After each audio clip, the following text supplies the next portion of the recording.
hal simpel, aura wibawa karisma yang naik. Oke, bisa garis bawahi ya, aura wibawa yang naik, karisma yang naik, orang itu dihargai oleh orang lain.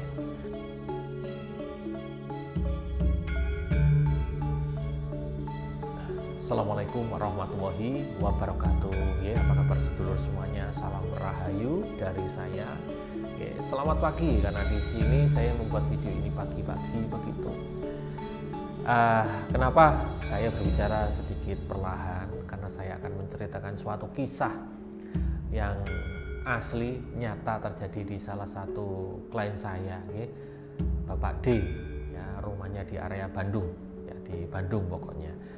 Kisah ini menjadi bukti kenapa bisa terjadi. Anda atau orang, ya, kenapa kok bisa ditipu relasi bisnis begitu. Ditipu relasi bisnis sehingga entah itu rugi sampai miliaran. Nah, di kisah ini itu ruginya sampai 4 miliar totalnya. Jadi kisah ini monggo disimak baik-baik. Ada hikmah yang bisa kita petik, ya, agar kita menjadi manusia yang bisa semangat untuk survive, ya, untuk bertahan yang di dunia yang penuh sikut-sikutan di sekitar kita begitu. Apapun itu yang terjadi, maka iman kita, ya, kemudian usaha kita, solusi kita yang kita ambil, semuanya itu sudah jelas, ya, kita kumpulkan, maka anda jadi manusia yang lebih bisa bertahan, ya, untuk menjadi orang yang sukses, bahagia begitu. Oke, sebelumnya monggo langsung aja telepon di nomor yang tertera jika Anda butuh konsultasi secara langsung, bimbingan spiritual, ya, agar usaha ataupun akti itu bisa tenang, ya, menjalani bisnis. Langsung aja telepon begitu. Oke, kita langsung saja, ya, ceritanya itu ya nggak usah lama-lama. Jadi Bapak D ini memang klien saya lama, sudah dari 2017, berarti kan 3 tahun tambah 2 tahun, 5 tahun yang lalu. Bapak D 5 tahun lalu itu memang cerita sama saya. Cerita dulu, klien itu ibaratnya orang yang sudah pernah ngomong sama saya, sudah saya sebut dengan klien gitu.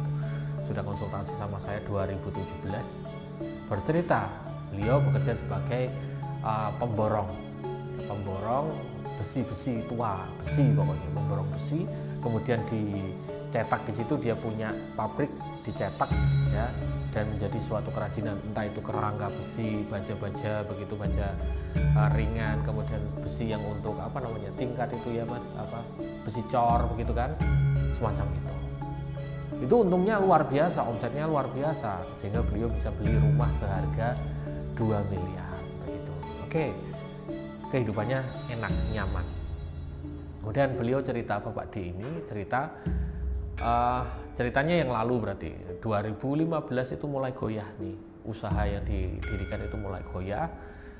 Beliau ini bercerita gampang mengikuti perkembangan zaman. Artinya adalah kalau ada viral ini, kemudian dia mengikuti, percetakan yang dulunya nyetak produksi besi-besi semacam itu dirubah-rubah, ya, dirubah-rubah. Ya, saya kurang paham. Pokoknya dia mengikuti perkembangan zaman. Orang baru datang, ya, ingin menawarkan kerjasama untuk ini. Saya ingin membuat meja, apakah bisa produksi di sini? Saya ingin membuat kerajinan semacam ini, rangka untuk ini. Diterima dengan senang hati. Kemudian dia sering tertipu bisnis, ya. Jadi pemesanan sudah dilakukan, kemudian invoice yang masuk itu tidak sesuai, uangnya tidak kunjung masuk ke dalam perusahaannya Bapak D.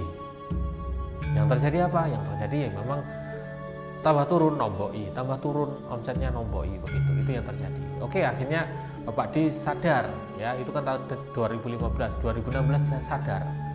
Beliau lah akhirnya mengarah ke tetap yang dulu, ya, baja, ya, pokoknya rangka-rangka baja yang normal saja. Kemudian ekspor ke luar negeri, ya, ekspor ke luar negeri. Udahlah, masa lalu mengenai ditipu katanya sudah dilupakan. Sekarang balik lagi begitu. 2016 ekspornya ada kendala kemacetan yang sangat luar biasa. Jadi jadi diekspor ke luar negeri, ke Cina, contohnya ke Cina, karena saya ingatnya ke Cina saat itu. Ekspor banyak senilai miliaran, ekspor besi tadi ya ke Cina. Mohon maaf, Taiwan bukan Cina, Cina sudah ada.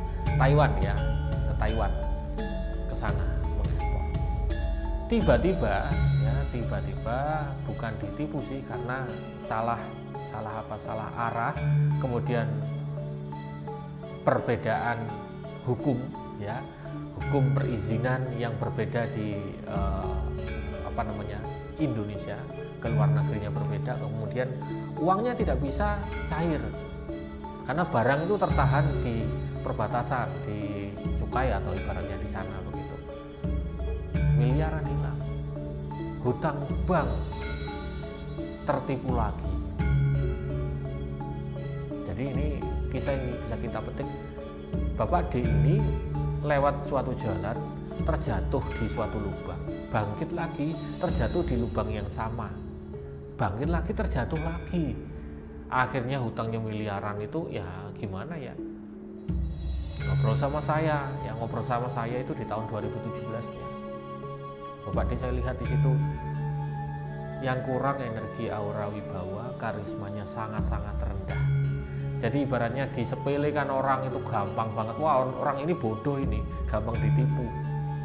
Nah, itu yang diucapkan oleh orang-orang di sekitarnya. Mungkin semacam itu. Akhirnya ya ditipu lah. Bapak D 2017 ngobrol sama saya berikan solusi, saya bantu di situ. Saya ruat, saya ingat betul. Itu beliau Bapak D itu datang ke Padepokan saya. Datang ya, kemudian saya bantu ruatan ya, saya siram mandi begitu, saya sirami beliau ya, tetap pakai baju, saya guyurin tubuhnya menggunakan air bunga, kemudian saya bantu doakan, saya beri ageman spiritual ya. 2017 ini sekarang 2022 ya, terakhir saya kontak-kontakan beliau ya sama beliau itu 2021, dan itu sudah bangkit, usahanya sudah buka cabang 2 ya, gara-gara hal simpel, aura wibawa karisma yang naik.